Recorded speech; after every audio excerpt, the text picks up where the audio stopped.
Looking at the multi-factor portfolios that you run, we had talked earlier about international exposure. What's the strategy in the multi-factor international growth equity fund right now?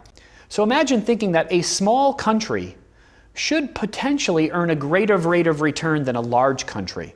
So, like for example, the United States can probably get away with borrowing at a lower rate than perhaps some other countries. Or particularly right now, most of Europe looks a little more challenging perhaps than the United States does. So the rate of return that I would demand from a company in Europe right now as an investor would be higher than the rate of return I might demand from a similar company in the US. So whether it's companies or countries, we apply this size exposure.